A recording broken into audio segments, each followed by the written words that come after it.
اهلا بيكم في حلقه جديده من اونيفرس ووتشر. النهارده هنتكلم على شخصيه قديمه في عالم الكوميكس وهو مان سينج، ناخد فكره عنه وعن قدراته في الكوميكس. مان سينج ده شخصيه تبع مارفل كوميكس، هو ظهور لي في الكوميكس كان في شهر مايو سنه 1971. الكلام ده كان في العدد رقم 1 من سلسله الكوميكس سافيج تيلز على ايد الكاتب روي توماس. هو اسمه الحقيقي تيد ساليس، استاذ كيمياء حيويه في الجامعه. الجيش الامريكي بيجنده في مشروع علشان ينتج مصل يتيح للجنود الامريكان يبقى عندهم مناعه تجاه الاسلحه الكيماويه. هو بالفعل بيعمل كده، والمصل بيبقى اسمه SO2، بس بيكون ليه اثار جانبيه ان هي بتحول الناس اللي واخده المصل لوحوش. بعد كده بنشوف ان هو بيتعرف على دكتور اسمه كيرت كونورز، ده فقد دراعه في معركه بيساعده في ابحاث تجديد الخلايا، وده اللي بيقود بعد كده ان كونورز يتحول يبقى ليزرد. بعد كده هو بيحب واحده من تلاميذه، بيتجوزوا، بيعزلوا يروحوا فلوريدا عشان يبقى متفرغ لابحاثه ويبقى جنب كونورز. الجيش الامريكي بيجنده في مشروع جديد اسمه جلاديتور عشان يعيدوا انتاج مصل الجندي الخارق اللي ادى كابتن امريكا قدراته. هو بيعدل في مصل الاس او 2 بيخليه الاساس بتاع المصل الجديد. بنشوف ان منظمه ايمي الشريره عايزه تسرق المصل ده، فبتجند مراته اللي كانت متضايقه ان هو مش بيقضي معاها وقت كفايه. بنشوف ان هو بعد ما بيعمل المصل بيحرق كل الوثائق، بيحتفظ بالصيغه في عقله.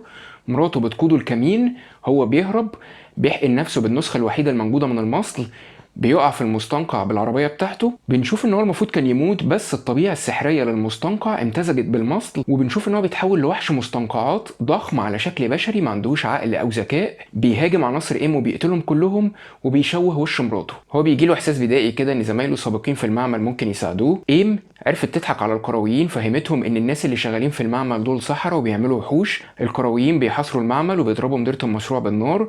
بيجي مانسينج بيقتل الكرويين وبيرجع المستنقع عشان يلاقي ان عناصر ايم عامله له كمين عشان هم عايزين يقبضوا عليه، بسبب ان هو بيعيق عملياتهم ان هم يلاقوا تيد سالس. هم ما يعرفوش ان مانسينج وتيد سالس هم الاتنين واحد.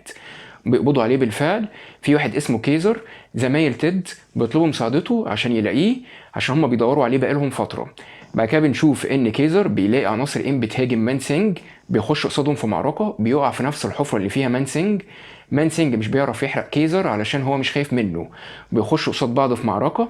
عناصر ايم بتضرب مانسينج بالليزر وبيهربوا بعد كده لما يشوفوا النمر بتاع كيزر. كيزر بياخد مانسينج بيرجع بيه على المعمل وبيحطه في حبس.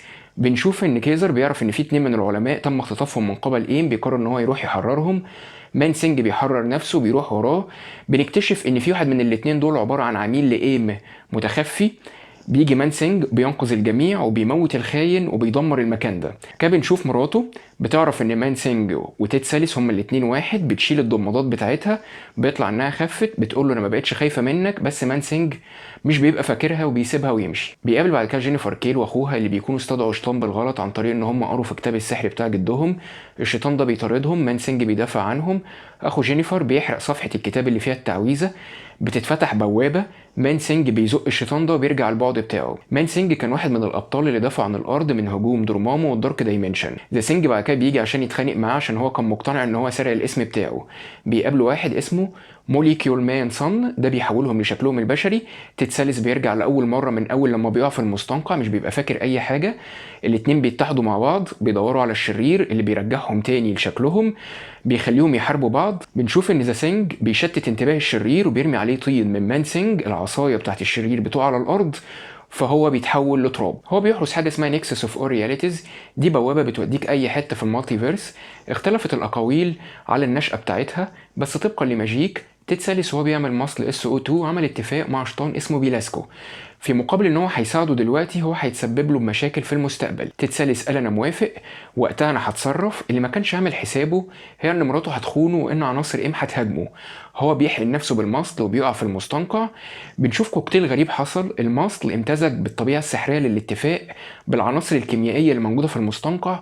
كل ده عمل ثقب في نسيج الزمكان ونشأت النكسس اوف اور رياليتيز. اريس مره قسمه نصين. بنشوف ان هانك بيم برضو مره قعد يدرسه عشان يفهم طبيعه اتصاله بالنكسس اوف اور رياليتيز، عشان يخلي لوك كيج وفريقه من الثاندر بولتس يعرفوا يعملوا تليبورتيشن. هاورد ذا دك عمل فريق مخصوص اسمه فيرسون 4 عشان ينقذ العالم من غضب مانسينج ده، بسبب ان مستويات الخوف في العالم كانت كبيره جدا. الفريق كان متكون من هاورد ذا دك، شي هالك، نايت هوك، فرانكستاين ماستر، وفي الاخر عرفوا يهدوا مانسينج. ليه قصه برضه، بنشوف ان الفينيكس عملت مسابقه بين الابطال عشان تختار الهوست الجديد بتاعها. هو بينزل قصاد بلاك بانثر اللي بيكون منيع للمسه بتاعته، بلاك بانثر بينتصر ومان سينج بيخرج بره البطولة. الجدير بالذكر ان مان سينج ظهر في الكوميكس قبل سوام سينج بتاع دي سي كوميكس بشهرين بس. احنا دلوقتي ممكن نتكلم على قدراته. هي ايه قدراته؟ هو متكون من مزيج من مواد نباتية اصلها قوة سحرية وطفرات من المستنقع. جسمه مرن جدا، بيعرف يغير في شكله او حجمه، قوة بدنية ملهاش حدود، بيطير، يعتبر التجسيد الحي لقوى الحياة على كوكب الارض. هو كمان عنده متانة كبيرة جدا، بيتحكم في النباتات، بيتعرف على المشاعر، وبيميز الشر. هو بيكره العواطف العنيفة. جسمه بيفرز حمض الكبريتيك لما بيتصل ببشرة أو جلد حد عنده العواطف دي وبيحرقه. برضو ممكن نتكلم ان الريجنريشن بتاعه عالي جدا جدا. هو كمان يبقى الحارس بتاع النكسس اوف اول رياليتيز، فبيعرف يفتح بوابة لأي مكان في المالتيفيرس. عيوبه ان هو لما بيبعد عن المستنقع بيضعف جدا. احنا دلوقتي ممكن نتكلم على ظهوره في الأعمال الفنية. هو ظهر في مسلسلات الأنيميشن سوبر هيرو سكواد شو، التيميت سبايدر مان، هالك اند ايجنتس اوف سماش، جارديانز اوف ذا جالاكسي، وظهر في هوليداي سبيشال بتاع عالم مارفل السينمائي اللي اسمه وير وولف باي نايت. اتعمل له فيلم لايف اكشن اسمه مان سينج سنه 2005، كان وحش جدا محدش يشوفه.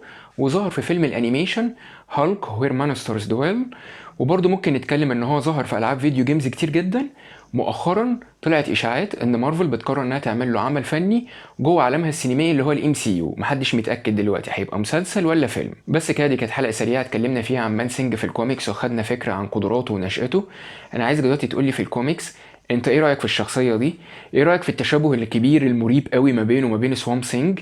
لو مارفل عملت له عمل فني بجد هتبقى متشوق انك تشوفه ولا لا؟ احنا الحلقه الجايه هنتكلم على حاجه جديده. لغايه الحلقه الجايه ما تنساش تعمل لايك وشير، ولو انت مش عامل سبسكرايب اعمل، وما تنساش تضرب الجرس.